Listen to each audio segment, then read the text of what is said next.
जनाब, पाकिस्तान की आवाम के पॉइंट ऑफ व्यू से सवालात उठाते रहेंगे और उठा भी रहे हैं।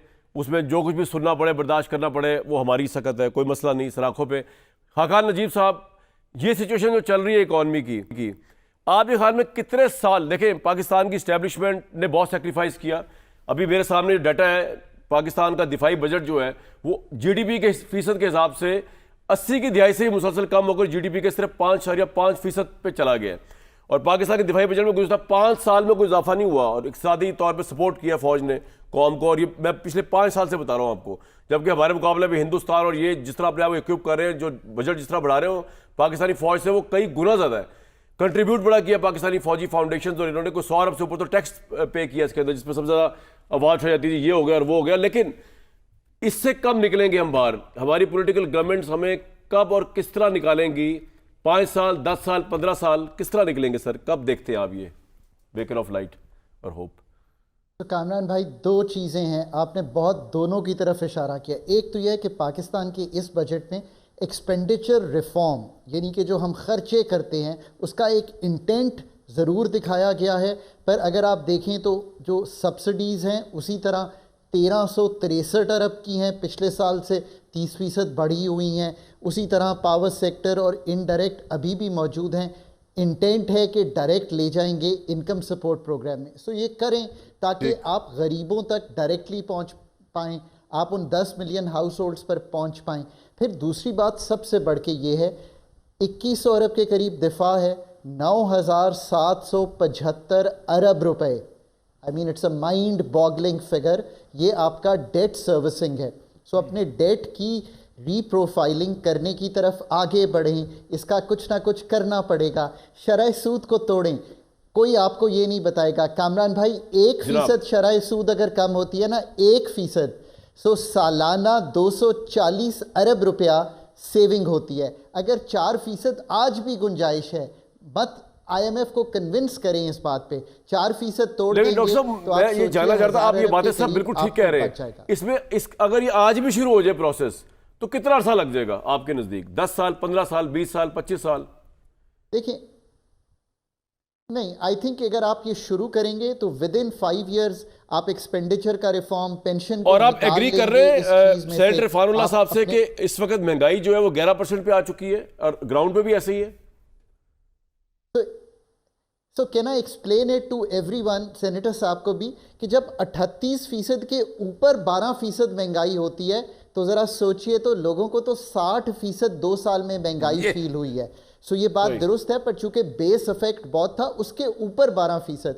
बिल्कुल ठीक। पाकिस्तान, इसका आसान ये बताता हूँ कामरान भाई, आखिरी, अगर आप 1 लाख रुपया ले रहे थे ना 2022 में दुनिया टीवी से, आज उसकी बाइंग पावर 61,000 रुपए रह गई है। So I understand that the people have felt. IMF को इन चीज़ों पे कन्विंस करें, इस्लाहात का इंटेंट दिखाया है गवर्नमेंट ने, इसको पुश थ्रू करें, लीनर गवर्नमेंट निकालें फेडरल से ये 17 सब्जेक्ट। खाकान भाई, पॉइंट आ गया ये आपने, मालूम है। अब इस पे परचेजिंग पावर वाली बात कह के तो आपने रुला दिया।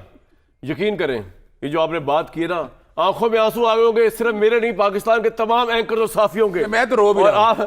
और आप हंस रहे हैं, मैं रो भी रहा हूं। एक अफरान साहब बड़े खुश हुए होंगे इस बात पे, अच्छा इंसानों की, साफियों की, जो इमरान प्रोजेक्ट को ये सर एक बात है यार, ये इमरान प्रोजेक्ट के चक्कर में बहुत सुननी पड़ी। देखिए, मैं बताऊं आपको, और उनकी शायद आधी बात ठीक भी हो सेनेटर साहब की, कि इमरान खान साहब को जितना पाकिस्तानी मीडिया ने स्टार बनाया, मैं तो अपनी बात भी कर रहा हूं, जब तक वो प्राइम मिनिस्टर ही बने थे, लेकिन इमरान साहब ने पूरी बात नहीं की। जब इमरान खान साहब प्राइम मिनिस्टर बन गए तो I was the biggest critic of his policies, right starting from Buzdar to ये जो फौज के ऊपर बैशिंग शुरू की है। ये इमरान साहब पूरी बात नहीं कर सके क्योंकि उनको उस वक्त सूट नहीं कर रहा था। वो चाह रहे थे कि मैंने इनसे सवाल क्यों पूछ लिया कि सेनेटर्स और MNA अनाउंस कितने ले रहे थे, उन्होंने कहा चले मैं, मुझ पे आपने कर दिया, मैं आप नहीं, मैं आता हूं, मैं जवाब जी पहले इमरान प्रोजेक्ट की बात तो कर ले यार। उसके बाद अच्छा, मैं पहले मैं आपके सामने जो मैंने चैलेंज किया मुझे था, बात तो करने देंगे इमरान भाई, आपसे तो 20 मिनट डिस्कशन नहीं है, 1 मिनट ठहर जाए, इनसे तो सुन लो। जी, जो मैंने चैलेंज किया था ना जी, इन्फ्लेशन के हवाले से और महंगाई के हवाले से, वो बड़ा क्लियर होगी ना बात। हाँ जी, आपकी बाइंग पावर 61,000 रह गई है।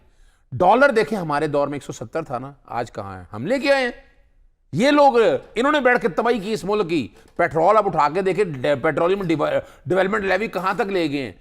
हमने तो भाई वहां सेल्स टैक्स भी खत्म किया था। ये जो इमरान प्रोजेक्ट की बातें करते हैं भाई, 2 साल तो कोरोना था, और 3.5 साल में पूरे मुल्क में उठा, आज आप सर्वे कर लें आपको पता चल जाएगा कि मुल्क की इकोनॉमी में जितना कंट्रीब्यूशन इमरान खान का, यानी आज शहबाज देखे ना, नवाज शरीफ खानदान जो प्रोजेक्ट है उसने तो इस मुल्क का तबाही कर दी। उन्होंने लोगों को कब्रों में ले गए, लोग जितनी खुदकुशी इनके दौर में कर रहे हैं बाकी लोगों में बताएं जरा। लेकिन नवाज शरीफ के दौर पे डॉलर 4 साल 100 रुपए पे रहा था। मैं देखे मैं ये था माने ना, देखे मैं चाहे डार साहब को बुरा कहे अच्छा कहे, देखे और यार बबल गई है, लोगों को तो फायदा ही था ना उसका। देखे मैं फिर बताना चलूं लोगों को क्या फायदा होना और उसका उसके आपने जो इफेक्ट देखे वो बाद में जी सेनेटर साहब आपसे तो कुछ सवाल कर ही नहीं सकते क्योंकि आप तो बिल्कुल ही स्ट्रेट हो जाते हैं। आप कहते हैं कि जी आपने मुझसे पूछा, क्योंकि आप ही बता दें आप क्या फरमाना चाह रहे हैं, हम सुन लेंगे। नहीं, आप मुझसे सवाल पूरा पूछते हैं, उसके बाद आप खुद अपनी तकरीर शुरू कर देते हैं, मुझे बात ही नहीं करने देते। अच्छा, और आप मेरा माइक भी बीच में बंद कर देते हैं। नहीं वो मैं आप मुझे बात ही नहीं करने, यार आप मुझे बात ही नहीं करने दे रहे थे। माइक मेरा बंद नहीं आपको करना चाहिए था। नहीं मेरी बात सुनिए, मेरी गुजारिश। अच्छा बोले मेरी गुजारिश सुनिए, मैंने तो अनाउंसर के बाद मेरी बारी है ना, ये मुझे जी बोले मैं ये कह रहा हूँ कि 2017 में पाकिस्तान की इकॉनमी 23वें नंबर की इकॉनमी थी दुनिया की, ये भी चेक कर लें फिर आप। हाँ तो मैं डिनाई तो नहीं कर रहा, आप तो बिलावजी लड़ रहे हैं मुझसे। चले बोले ये भी एक फैक्ट है, ये तो मैं कब कह रहा हूँ नहीं है यार, मैं चैलेंज करता हूँ, आप कैसे कह रहे हैं फैक्ट है? ये झूठ बोलता है, आप उसकी हर बात को जाने देते हैं और जितना टाइम आप इस बंदे को दे देते हैं, किस बात में देते हैं आदमी को टाइम आप? यार झूठ बोल रहा था चैनल पे बैठ के, यार मैं इनके साथ गलत बात है ये, और ये झूठ बोल रहा था, हम कह रहे हैं कि सब ठीक है, ये कोई तरीका है कहने का? यानी वो बैठ के आपको अगर आपके बारे में बात करता, हमारी तो हिम्मत नहीं होती आपके बारे में, उसकी बातें आप सुन लेते हैं। बड़ी बड़ी हिम्मत होती है, कमाल है यार, वो झूठ बोल रहा है और बैठ के, इसकी आदत यही है कि इस तरह बैठ के चैनल में झूठ बोलना होता है, इसका काम ही यही है। सर अच्छा मेरे मुंह में बोलना ना आगे झूठ, कमाल हो गया। आप ही कहाँ है तूने? आप लाहौर में आ जा, मैं इस्लामाबाद आ जाऊंगा तेरे सामने बोलना। अच्छा यार आपस में लड़े कमाल है, कोई और काम ही कोई नहीं है। तेरा काम तो लोगों की गिरबान में हाथ डालना होता है, कोई जुबान से बात किया कर, सच बोला कर, कुरान मजीद की कसम खा के बोला कर। इससे क्या है ना, मेरे सामने आके बोल, आजा कहाँ है वो, बोल कहाँ है तुझे, इसको चुप कर है, कहाँ है तुझे, बोल, बातें करा लो तेरी ऐसी फजूल बातें करता रहता है। एक मिनट इसको चुप भाई, मैंने पहले बता दिया था कि नवाज शरीफ साहब के दौर में 4 साल में डॉलर रहा था। आप बात करें अपनी गवर्नमेंट की यार, आप उस दौर को छोड़े, आप वो गुजरे में 5 साल हो गए। मैं कहां से करूं बात, मैं कहां से करूं, या आपने ये चक करने की मशीन साथ बिठाई है, कहां से मैं करूं बात? यार इसको शर्म ही नहीं आती यार, उसका माइक बंद करें ना। पता नहीं है यानी वालिदैन ये तरबियत की इस आदमी को, अगर झूठ बोलना शर्म ही नहीं आती इस इंसान को, पता नहीं सेनेटर कैसे बना दिया इस आदमी को। सेनेटर बनने की कंडीशन होनी चाहिए, पता नहीं है कहां से तरबियत अच्छी होनी चाहिए।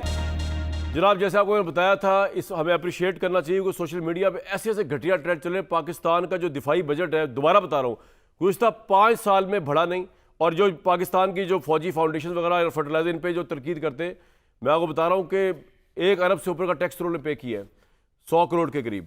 तो ये पाकिस्तान के हालात हैं, सियासतदानों के हाथ में इस वक्त लीड है, वो कुछ भी कहें फेस तो नहीं कहे, उन्होंने चीज़ों को संभालना है, सवाल भी उनसे पूछा जाएगा, उसमें नाराज़गी की कोई बात नहीं। मुझे नेक्स्ट वीक तक के लिए इजाज़त।